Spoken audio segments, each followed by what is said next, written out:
О самых заметных событиях расскажем в программе «Итоги дня». В студии Юрий Осипов. Здравствуйте. Вначале коротко о главных событиях к этому часу. В этом году в Якутии планируется построить многоквартирные дома общей площадью 330 тысяч квадратных метров. По индивидуальным жилищным строительствам планируют построить 375 тысяч квадратных метров. Создание комфортной городской среды является важным аспектом развития республики. Так, в рамках реализации проекта «Светлая столица» в Якутске и его пригородах провели работы по проведению дополнительного освещения. Сегодня наш канал отмечает свой день рождения. Ровно 6 лет назад мы вышли в эфир с первым выпуском новостей.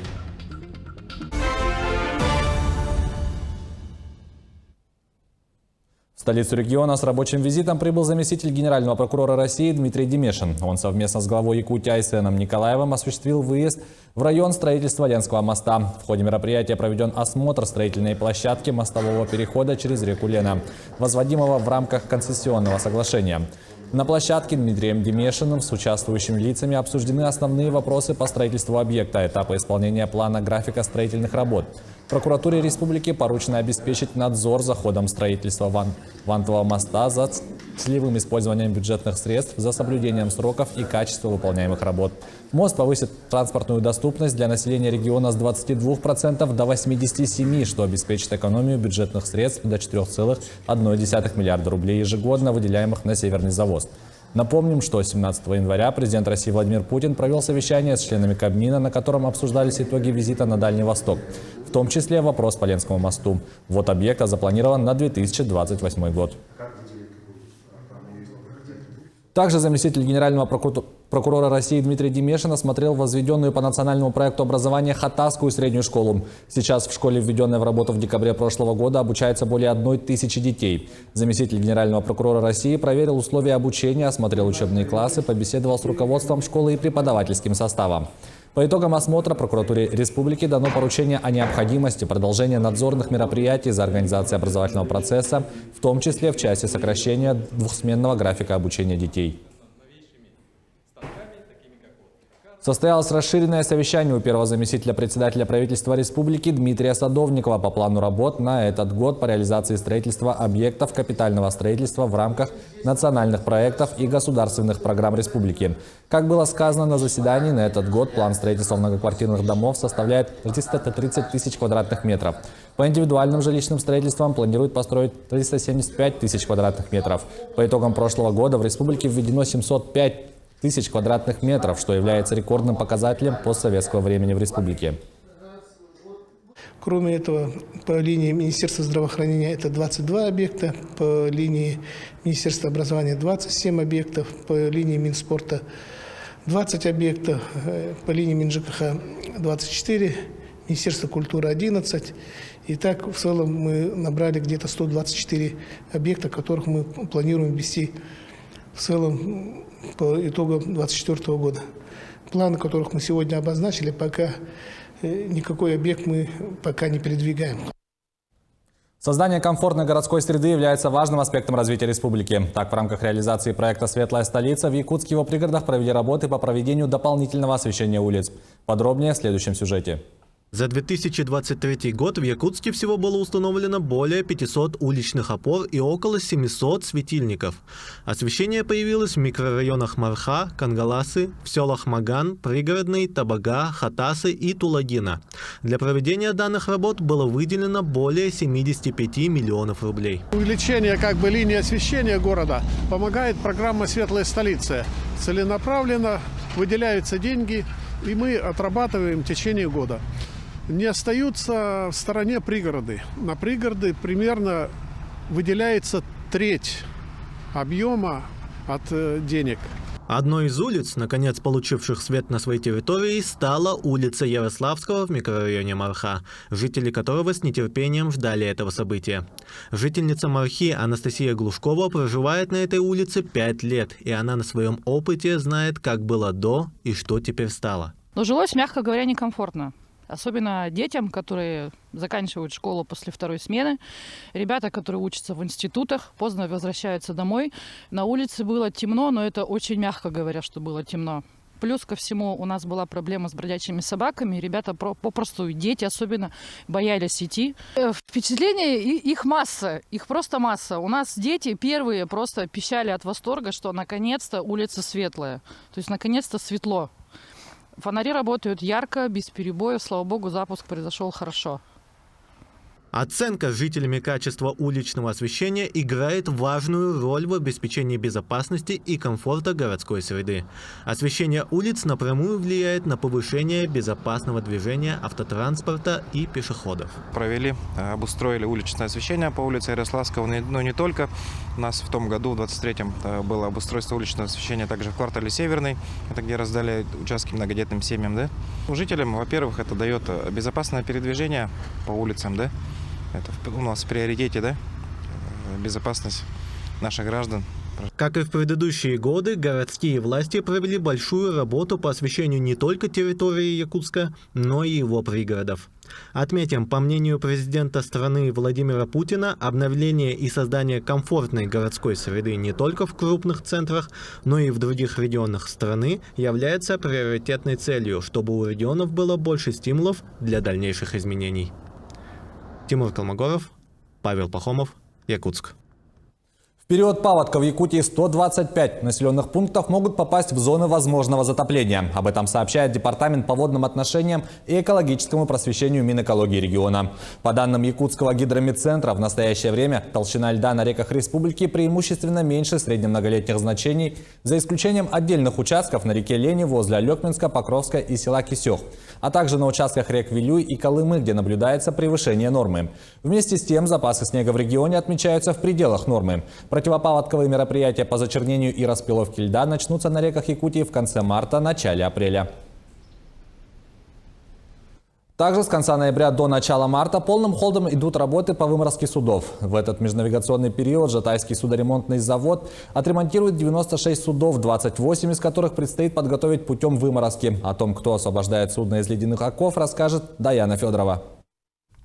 Незаменимое оружие выморозчика судна Станислава Тарасова – это бензопила, острые зубья которой с легкостью режет лед. Также лопата, с помощью которой измайлы выгребают лед, и кайло, чтобы выбивать кубики льда и пробираться к винтам. Кусок за куском он отламывает и освобождает судно из ледяного плена вот уже более 10 лет. Мороз отнюдь не мешает, а также наоборот способствует выморозке. Самая низкая температура, при которой работал Станислав, минус 59 градусов. Ну, здесь главное не останавливаться, когда минус 50, постоянно находимся в движении и сильно не мерзнем. Бывает, там ноги, руки подмерзают, это естественно, там... ходим, бывает, греемся немного. Так вот целый день проводим. День у нас зимой короткий, поэтому, ничего, мы справляемся, боремся. Для выморозки одного судна уходит около 3 месяцев, потому что работы ведутся неспешно. Ни одна выморозка не обходится без диспетчера караванного цеха. Александр Вячеславович более 20 лет работал выморозчиком. Сейчас он обучает молодых выморозчиков и помогает освобождать судно изо льда. Помогаю выморозчикам по обмеру судов и льда, советом, работой. Вот сейчас там ребята сзади вымораживают, я подхожу, мы замеряем вот этим вот прибором, называется пробник, толщину льда. Чем ниже температура в Якутии, тем лед лучше там мерзнет, тем быстрее мы добираемся до ДРК, до рулевого комплекса, чтобы ребята с механического цеха продолжили ремонт. За короткий зимний сезон опытный выморозчик может освободить ото льда 4 судна. В конечном итоге должны освободиться детали, подлежащие ремонту, в том числе винты, валы и насадки. В ремонтно-механическом цехе у нас сейчас занято 26 человек. Общее количество человек токарей. Все они у нас работают при работе. Без работы у нас никого нету. Но и людей все равно не хватает у нас, конечно. Выморозка флота – единственный способ отремонтировать поврежденные детали без подъемника. Судна должны быть готовы к сезону навигации для того, чтобы своевременно обеспечить топливом и продовольствием самые отдаленные поселки крупнейшего региона страны. Даяна Федорова, Семен Семенов, Жатай. Ученые Якутии собрали 1,5 миллиона рублей в Фонд помощи и поддержки Донбасса. В рамках благотворительной акции «Наука для фронта» Академия наук Северо-Восточным федеральным университетом собственными силами собрали крупную сумму для приобретения военной техники бойцам. Через Северо-Восточный фонд помощи и поддержки Донбасса будут приобретены оборудование и экипировка в дополнение к тому, чем обеспечивает Минобороны России. Создан в нашем университете свой фонд поддержки бойцам специальной военной операции. И, конечно, мы не могли не откликнуться на призыв инициативы Академии наук Республики Саха-Якутии «Наука фронту». Конечно, мы поддерживаем эту инициативу. И со стороны университета мы обязуемся, что из нашего фонда по поддержке бойцов и в том числе наших сотрудников Северо-Восточного федерального университета мы обязательно поставим в рамках этой акции высокотехнологическое оборудование, которое, конечно же, поможет нашим бойцам. Хангалас Хапсагая впервые будет проходить как открытый всероссийский турнир с международным участием. На ковер выйдут сильнейшие борцы из Якутии, Алтая, Тывы, Бурятии, Татарстана, Монголии, Узбекистана. Всего 400 борцов. Среди участников будет и прошлогодний абсолютный чемпион турнира Айдын Монгуш. Призовой фонд составит 3 миллиона рублей. Абсолютные чемпионы получат по 300 тысяч, а победители в весовых категориях получат от глав наследников Хангаласского улуса по жеребенку. Также сегодня подписан меморандум между Республиканским центром национальных видов спорта и Международной федерацией Кыргыз-Курош о создании Международной федерации Хапсагая в Кыргызстане. Прямую трансляцию Хангалас Хапсагая смотрите на наших каналах НВК Саха, Мамонт, ВКонтакте и YouTube-канале. Первый раз в прошлом году Всемирные игры же были. И там первый раз мы участвовали в Хапсагае. Это Всемирные игры Чубаши, Чебоксаре был. Там первый раз участвовали. Наши двое спортсменов из Кыргызстана финалистом стали. И после этого у нас понравился этот вид спорта. И с этим мы хотим даже развивать в Кыргызстане. Сегодня наш канал отмечает свой день рождения. Ровно 6 лет назад мы вышли в эфир с первым выпуском новостей. За это время канал нашел своего зрителя и добился многих успехов. Каждый сезон богат интересными проектами и выпусками. Безусловно, за колоссальной работой стоит большая команда. Как устроена внутренняя работа телеканала и за какие функции отвечают отдельные специалисты. Смотрите в следующем сюжете. Внимание, первое. Пуск.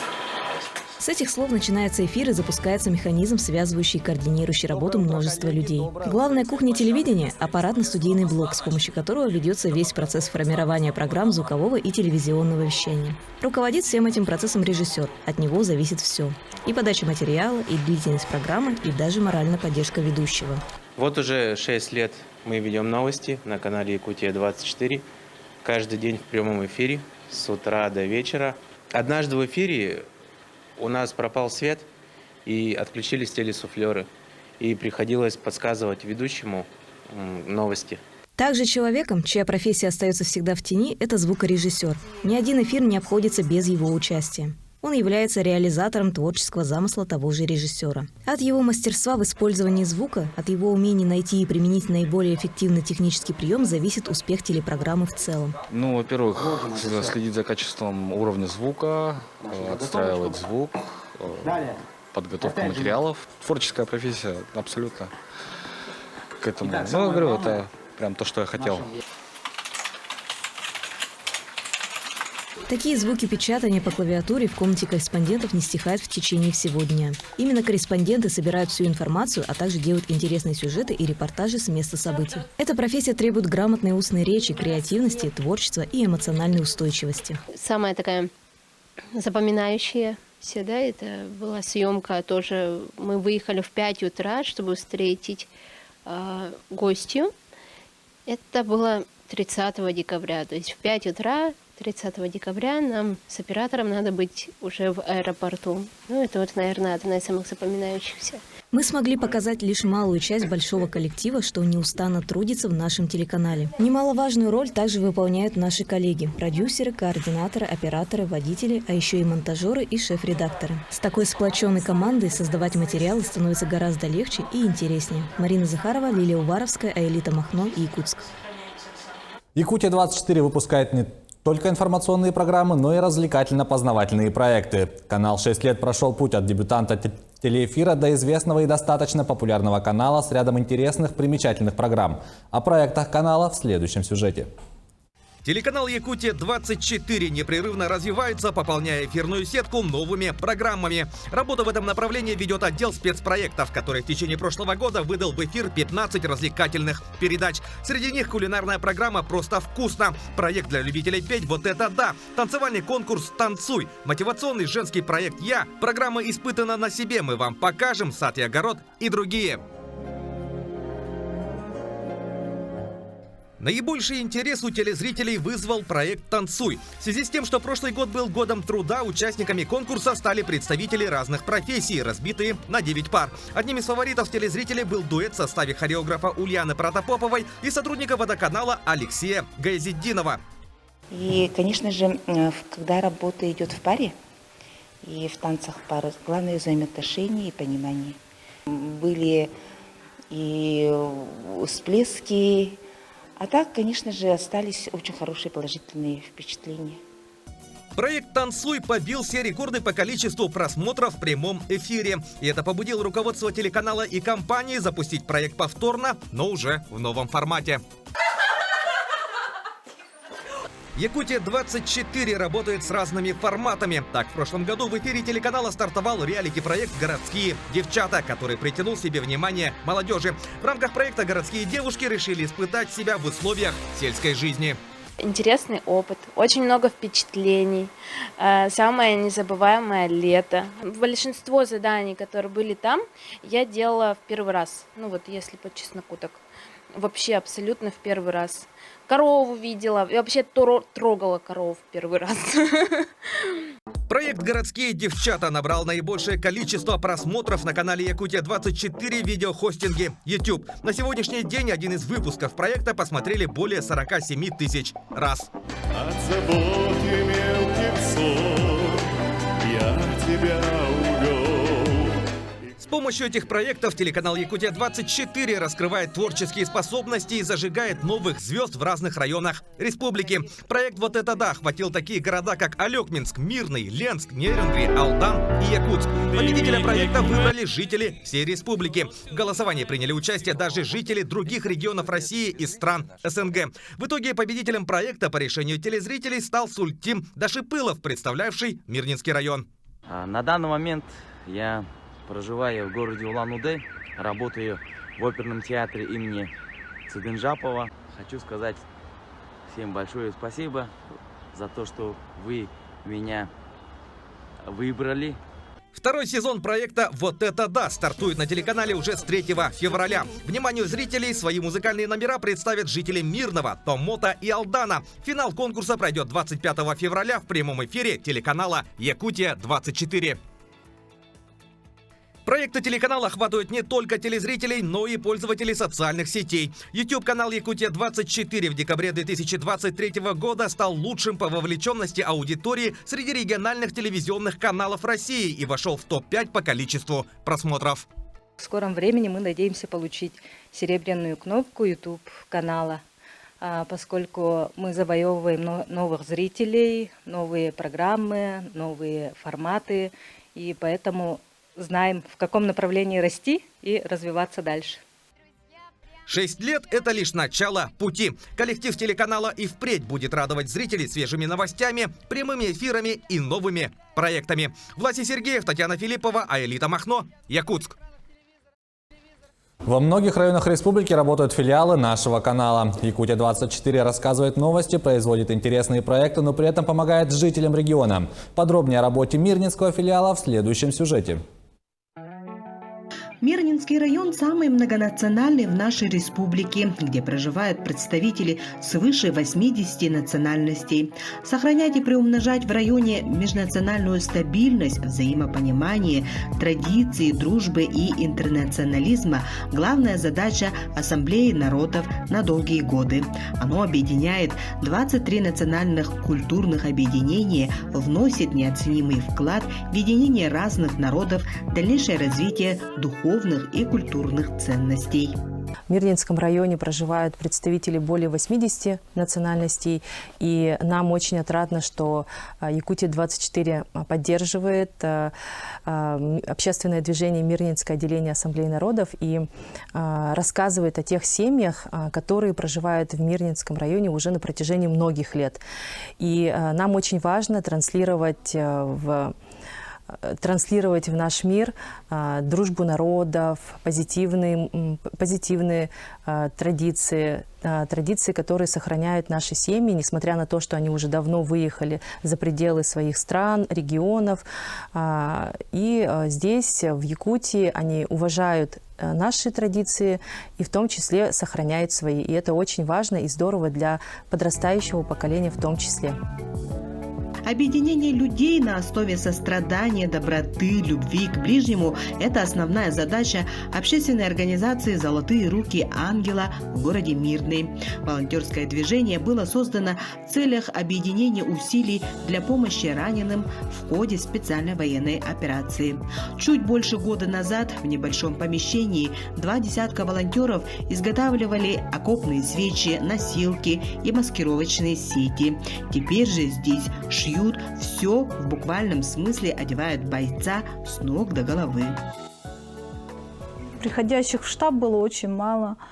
Ну и благодаря сюжету, который выпустила Якутия-24, про нас начали узнавать, приходить, материально помогать, и физически люди руками начали помогать.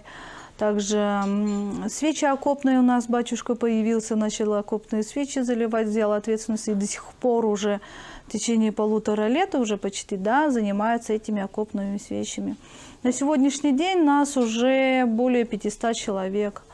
За это время мы отшили около 600 носилок,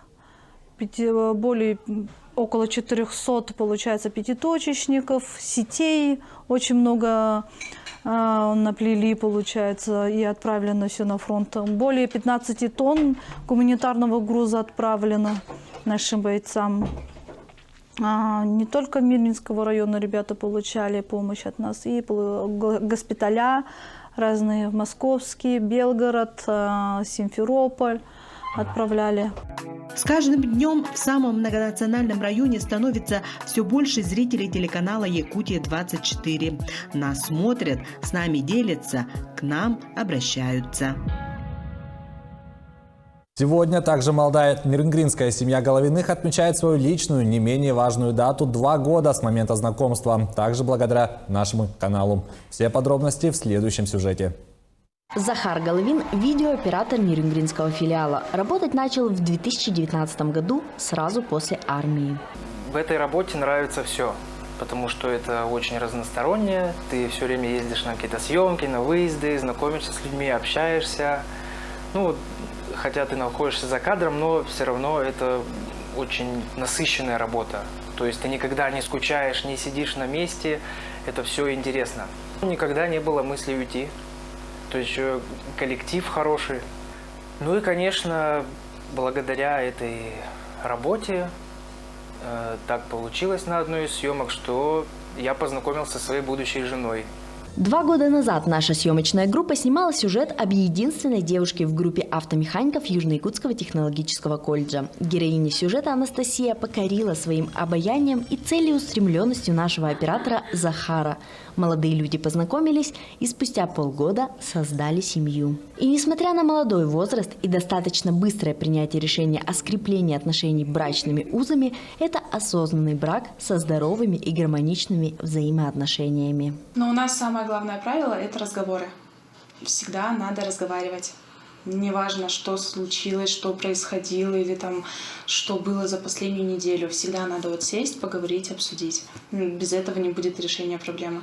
Сегодня супруги иногда выезжают вместе на некоторые съемки. В прошлом месяце это было на крещении. Захар снимал сюжет, а Анастасия стала одной из героинь, впервые окунувшихся в прорубь. Супруги поддерживают друг друга, благодарят судьбу и телеканал «Якутия-24» за их встречу. Екатерина Павлова, Вадим Барашков, Нерюнгри. Таким наши корреспонденты увидели уходящий день. Я с вами прощаюсь. Оставайтесь на нашем канале.